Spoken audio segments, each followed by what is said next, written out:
We are talking of classifying ragas, and we are now ready to talk about the Mela or the Mela Karta system of classifying ragas. Now this is a major theoretical advance that started sometime in the mid 16th century and was pursued with great zest in the Lakshana Grantha tradition for 2 or 3 centuries, and it has made a deep impact on Carnatic music.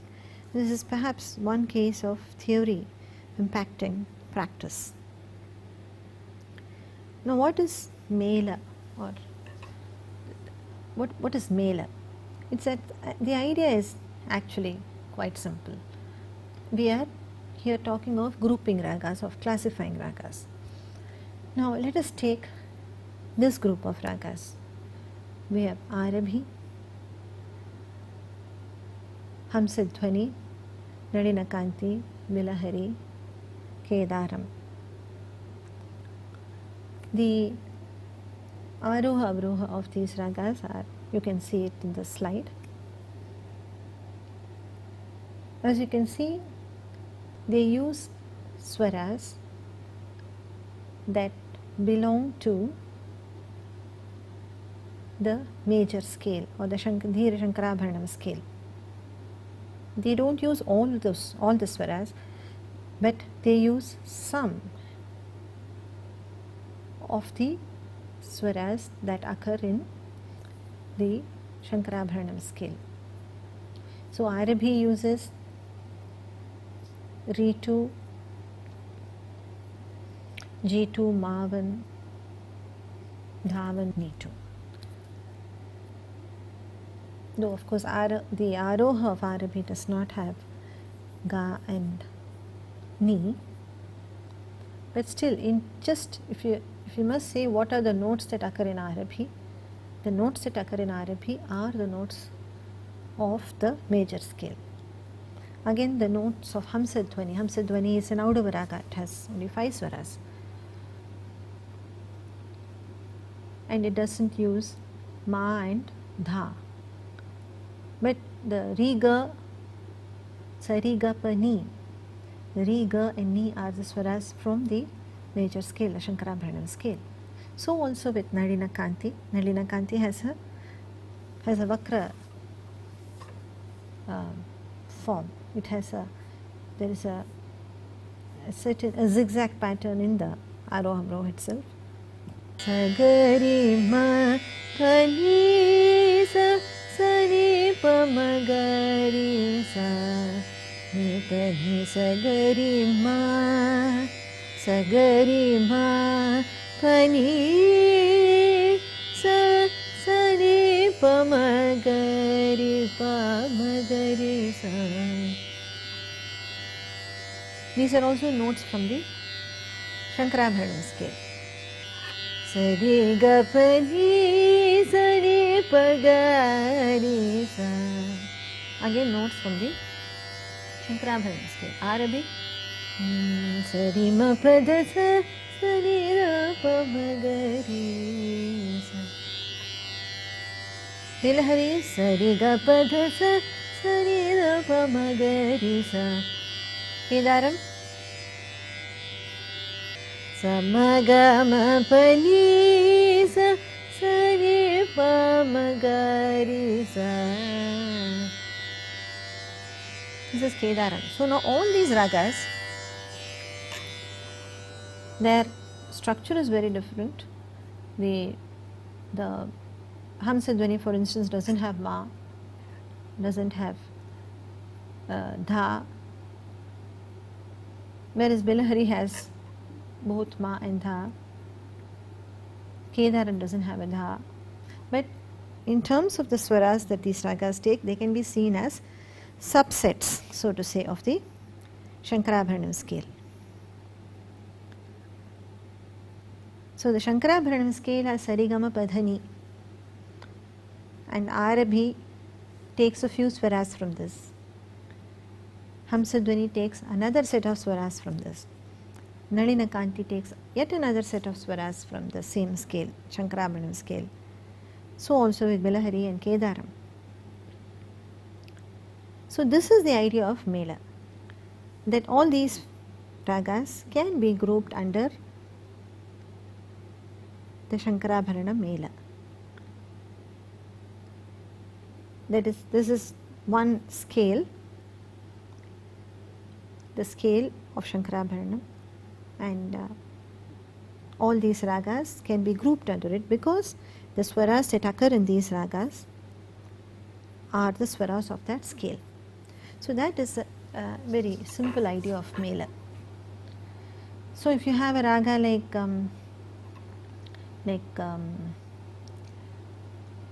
say for instance Lalita or something, Sari Gama Gama Dama Gama Gari Sa. Now these notes are not the notes of Shankarabharanam. So Lalita will not be classified under Shankarabharanam. It will be classified under some other raga, Maya Malavagoda. So the idea of the Mela was simple, that it is a scale, and under this Mela, or in this under this Mela, all ragas that take those swaras, they are grouped under that Mela. This method of classifying was first attempted by Ramamatya in his Swaramela Kalanidhi. It was written in the mid 16th century. Ramamatya was attached to the Vijayanagara court, and in this he advances the theory of Mela as a method of classifying ragas. And he has listed 20 such Melas, and the names of those Melas are here for your interest.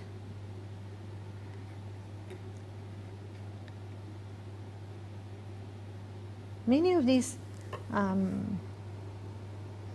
ragas, certainly the names, we have many ragas by the same names even today, Mukhari, Hindola, Riti Gaulai, Sri Ragam, and so on. But most likely, very likely, the ragas have changed over the centuries. But for Ramamatya and for many others, the Mela is a group of swarasthanas, and ragas are grouped under it which use those same swarasthanas, and these ragas are called Janya ragas. Janya means born of.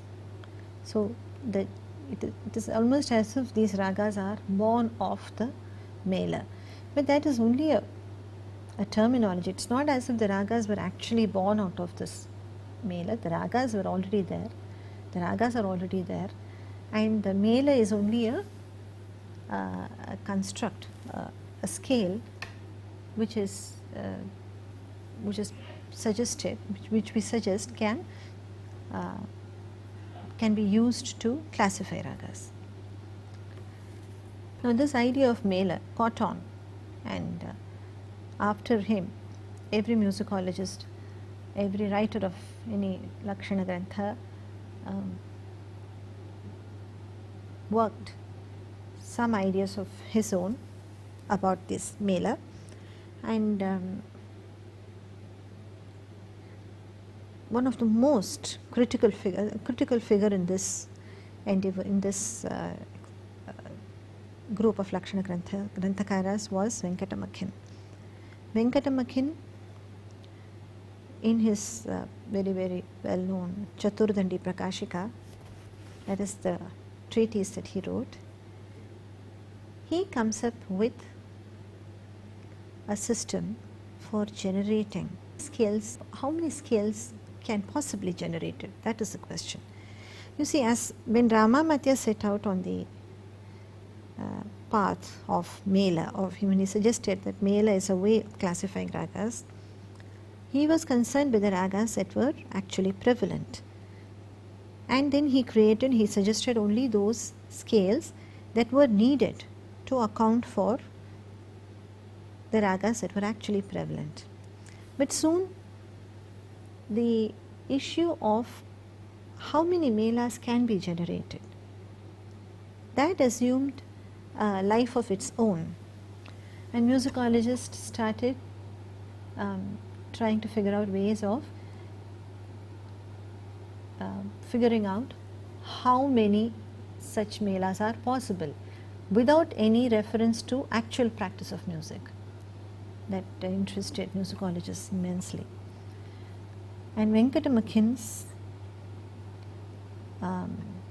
suggestions, Venkatamakhin said that 72 such scales are possible, and that is what rules Carnatic music even today. Venkatamakhin worked in the 17th century. Chaturdandi Prakashika was written in the 17th century, and even today Carnatic music we speak of 72 Melakartas. Now, how are 72 scales possible? 72 Sampurna scales possible?